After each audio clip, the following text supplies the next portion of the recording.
On May 25th, 2020, when Minneapolis police officer Derek Chauvin killed George Floyd by kneeling on his neck for 8 minutes in full view of video cameras, many Americans asked how could this happen, and many of us vowed to never let it happen again. I'm Brian Brown, and this is my video on structural racism in the United States for the East Hampton Public School District. Racism is our problem. If we're going to fight it, we have to understand it. So in today's lesson, we're going to come north.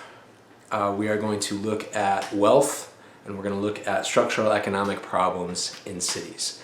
Spent a lot of time in the South, but it's time for us to start looking at some of the structural issues that happened up in the northern United States, Northeast, industrial Midwest, places like that. So the first thing we really have to discuss is what is wealth, and how does wealth differ from income. So some sort of economics basics here. So people earn an income. You get paid by your job, you earn a certain amount of money a year. And there are all sorts of income disparities and things that we can look at between different people and so on and so forth. All right, but income's not what we're talking about today. We're going to talk about wealth. So wealth is more than just your income. Okay, so I earn a certain amount of money. If I can put some of that in the bank and save it, that's good. If I make some sort of financial investments, that's good. If I buy a house, all these sort of things, this is where we're starting to talk about wealth. Okay, and so even though there are great disparities on a racial basis in America as far as income goes, when we start looking at wealth, that's where we really see a vast difference between white and black people in America. Okay, so yeah, so wealth is stuff like, it's your assets, all right? So it could be owning a home. That for a lot of people, that's your main source of wealth. Maybe people own a second home, a vacation home or something like that. Maybe they own rental property, things like that. So it can be real estate. If you own a business, that's wealth, or it can be. Business stuff can be tricky. And then, things like, stocks and sort of different investments like that. That all makes up wealth as well. And so the thing about wealth is it's passed down from generation to generation. And when we really start to look at wealth distribution in America, that's where we really see the huge inequalities. I really highly recommend that you look at sort of general wealth distribution stuff by percentile in the country and stuff like that. So that's where you hear people talk about the top 10% of wealthy Americans, or the top 1%. All that stuff. It's really it's eye-opening stuff as far as just how much wealth is really concentrated up at the top. So just based on sort of one study, and there are a lot of sort of ways that you can look at this, but in 2016 they found that white families had a median wealth of $171,000. Okay, so that's any money that people might have in the bank. That's stuff that they own, any sort of assets minus their debts.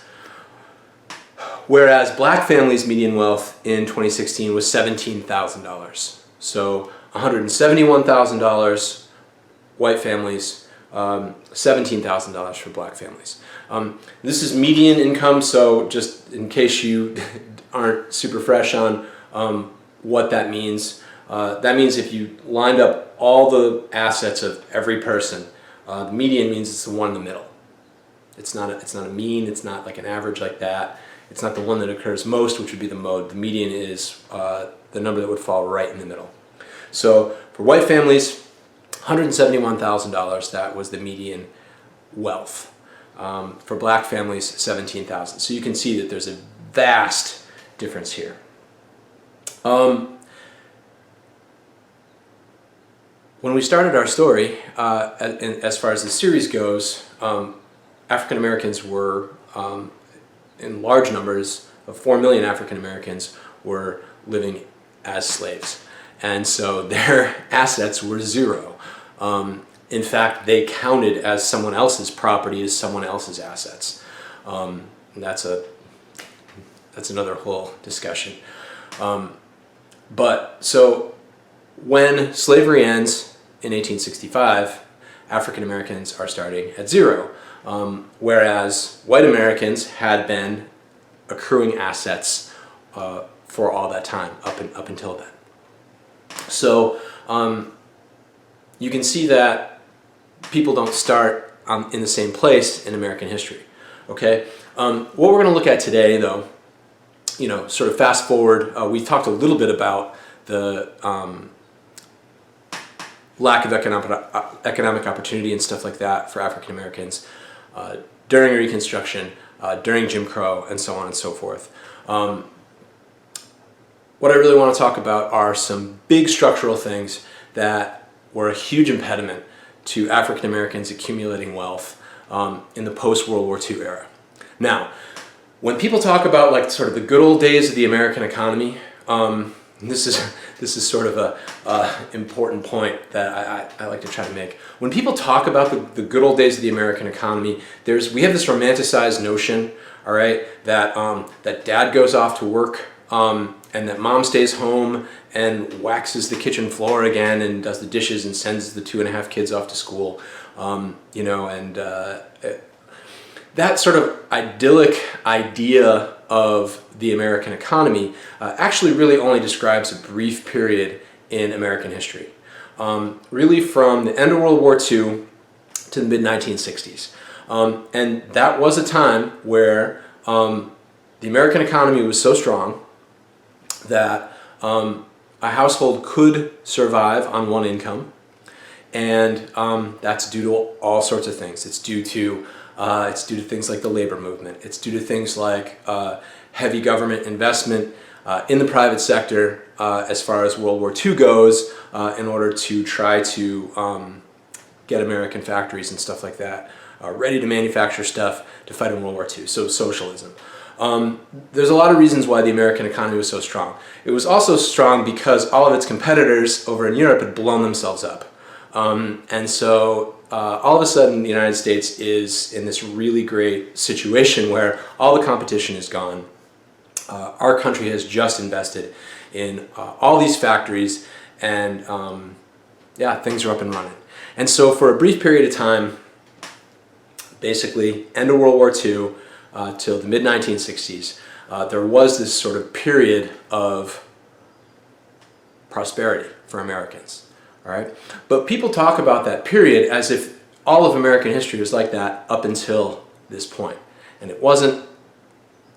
It's not really the point of this lecture, but I feel like it needed to be made. Okay? It's a brief period in time. A lot of things came together for a short while. Okay? All right, so I want to talk a little bit about the development of cities, because this is sort of what we need to understand. So there were two big periods in U.S. history where there was a huge migration from the South, where most African Americans had still been living, up into northern cities. They more or less coincided with World War I and World War II.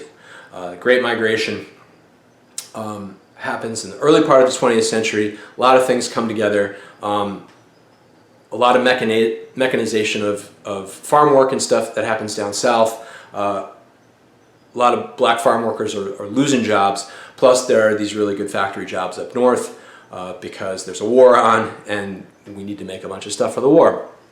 So a lot of people push up north. And this period of history, by the way, fascinating stuff. Culturally amazing stuff happens during this time period. I highly recommend that you check out stuff on the Great Migration. Check out Jacob Lawrence's paintings on it. Totally awesome. Anyway,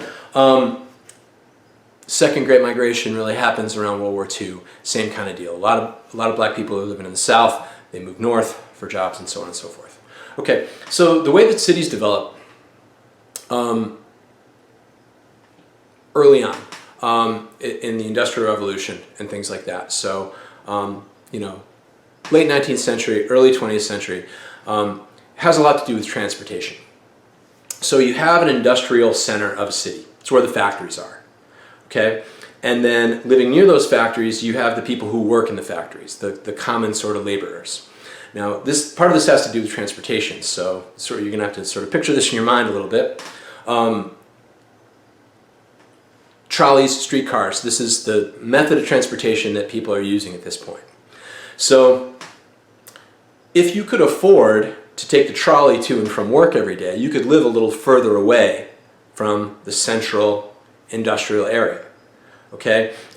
Remember that, they weren't really thinking about like pollution and stuff like that. If you have a chance to sort of hear stories, I remember my grandmother used to tell me stories about just she worked in a factory when she was a kid, and just stories about kids swimming in the Connecticut River and like, oh, hurry up, get out of the water, there's a big slick of ink coming down the river, and if you didn't get out of the river in time, you'd be blue because they were just dumping ink into the river. It wasn't very healthy or clean to live near where the factories were and stuff like that. So so the poorest people, the people who worked the factories, they lived right in that central industrial area near the city. People who made a little bit more money, maybe like a foreman or something like that at a factory, people who were managerial, they could probably afford a nickel or whatever to ride the trolley car a little bit into the city, so they could live a little bit further out from that industrial area. Sort of the further out you got, the wealthier people were. All right, and as trolley cars sort of develop and trains become more advanced and stuff like that, then you can have people who live really pretty far outside of a city, especially if they're in upper management and stuff like that, and maybe they don't have to be at work till 9 if they're working a 9 to 5 kind of day. They can ride a little further, and so we have these class separations in cities. Okay, so. That sort of thing is going on. Cities develop. Up until World War II, we don't really have, cars are not commonly used for transportation. And so this is more or less how cities develop up until World War II. Of course, there's a Great Depression, so there's not a lot of rapid development happening during that time period anyway. Okay, so World War II. World War II is a huge game changer in obviously so many ways. One of the main reasons why there was so much prosperity after World War II was a thing called the GI Bill. So the GI Bill was an incentive that the government put out to encourage men to enlist in the military. And so if you enlisted in the military, you would get all sorts of great benefits. You would get college paid for. So getting a free college education, really, really incredible thing. It's why a lot of people still go into the military today.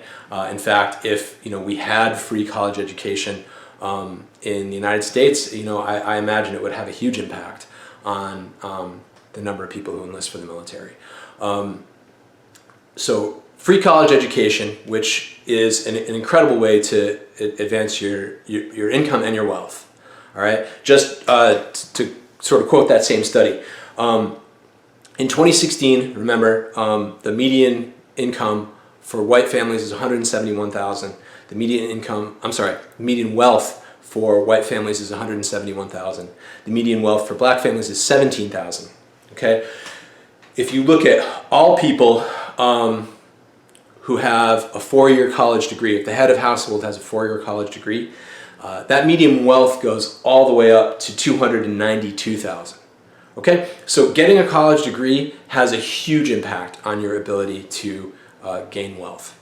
Okay, so many soldiers come back from World War II and they're able to go to college for free, and it's amazing. Okay, it changes the face of who goes to college in America. It keeps it from being just sort of a wealthy elite people to sort of more regular middle-class folks are going to college. Okay, another huge factor that is going to be very important in what we're talking about right now is there was an opportunity to get to apply for a mortgage, for a housing loan for soldiers who were part of the GI Bill. And so you come back from the war, you can go to college and get a much better paying job, and you can also apply for a loan to buy a house. Now, the suburbs after World War II are very, very different from the suburbs before it, all right? What ends up happening is there are so many soldiers who are coming back and can apply for a loan to buy a house that people realize, oh my God, we can make a lot of money doing this. And so they use all sorts of sort of new techniques to prefabricate roofs and walls and stuff like that so that they can just quickly put up a bunch of houses, you know, and they're all sort of made in a factory, so they're all the same house. And they came up with some new techniques as far as pouring concrete goes. Anyway, so you see these huge housing developments, places like Norfolk, Virginia, and probably most famously in Levittown, New York, where just like tens of thousands of houses are just put up in a neighborhood and they're immediately sold to people who come back on GI loans. Okay, so this is great stuff, all right, because you know, you come back from the war and you have this ticket to really getting a great income and being able to generate some real wealth with a college degree. And then you get the sort of most American way of getting some wealth for yourself, and that's home ownership. Okay? And so this is a great story. And all of those houses, you know, originally in like Levittown and stuff like that, they go to veterans of World War II. Awesome. All right? Thank you for your service. Great job. All right? We beat fascism. It was awesome. Right? Here's the thing though, the military was segregated up until after World War II. It was President Eisenhower who desegregated the military. And so as far as the classification for who is available for these GI Bill loans and college tuition and stuff like that and who is not, the vast majority of people who were able to take advantage of these GI loans and college and stuff like that were white. There were some African American soldiers, service people, who were able to take advantage of those loans, but very, very, very small percentage. All right. It has to do with the fact that, you know, up until then our military was segregated. Soldiers had different classifications and so on and so forth. And so this huge wave of prosperity that we see in America during this time period, a time period that's been romanticized as all of American history, but it's not. All right, but it's so great. Then, you know, like you can understand how great it is. African Americans were cut out of the GI Bill. They were cut out of the college education. They were cut out of the mortgage loans instead.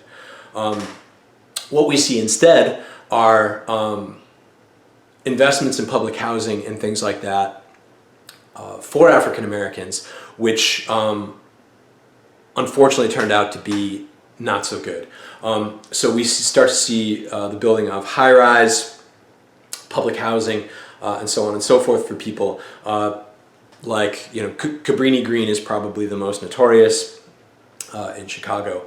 But anyway, so whereas white soldiers come home and the government is like, here, have your own home, like start to generate wealth that you can pass on to your kids and your grandkids and so on and so forth. All right.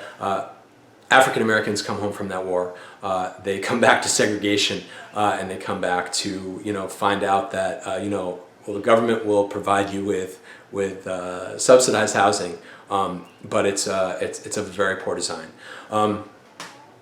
If we were going to do a deeper dive into like housing and urban development and stuff like that, we could spend a lot of time talking about public housing and stuff like that. But I highly recommend that you look into things like that. Just look up Cabrini Green. It'll take you there. For those of us Gen Xers who used to watch Good Times, that was supposedly set there. And if you know Candyman, the horror film, that was also set in Cabrini Green. But anyway, So what ends up happening is that between 1946 and 1956, 90% of the new housing that's built in America is single-family houses. And so we have this major move, all right, from urban centers. People had more or less agreed that living in the city was the better thing to do, to a mass exodus to suburbs, mostly by white people. This is a term that's sometimes referred to as white flight. And the idea that a huge portion of the population that's white leaves the city, moves to the suburbs. Now, we immediately see as white residents leave an area that the city tends to take less care of that area. All right, is that racism? Yeah, probably. All right. But anyway, the services in an area tend to drop. Now, what's fascinating about, if you think about the economics of suburbs, is that suburbs tend to take advantage of all the advantages of a city. So like the fact that cities will have hospitals and things like that. Suburbs don't tend to have hospitals, cities do. And yet people sort of live outside the city. Their tax base isn't funding what goes on in the city. And so the idea of being in the suburb is that you can live over here, but you still have all the advantages of the city. All right? And if people who are now college educated, who can earn more money and have home ownership and stuff like that, if they've now left the city, well, then you're going to have a tax drain on your city as well. It's not going to be bringing in as much money. Okay? Which means maybe the city can't provide as much services. Okay? And we'll talk about what that means to education in a little bit. Okay? All right. So if that weren't bad enough, okay? So now you have basically anybody who can afford to leave a city is leaving the city. So the people who are living in the city are sort of stuck in the city. But it's still a period when labor unions were still strong and stuff like that. Industrial workers were actually earning a livable wage. And, you know, so you could work in a factory. You could live near that factory if that was going to happen. And you could earn enough to feed your family and stuff like that. So that would be, you know, until the mid-60s when factories start leaving the Northeast, when they start leaving the industrial Midwest to go to places where labor unions weren't strong, like the South, like the Southwest, the so-called Sun Belt, and then eventually when it becomes incentivized for companies to leave the country entirely and go overseas, and then, you know, industrial workers, and that's when, you know, the urban play gets really bad. But that's the 80s. We're not there yet.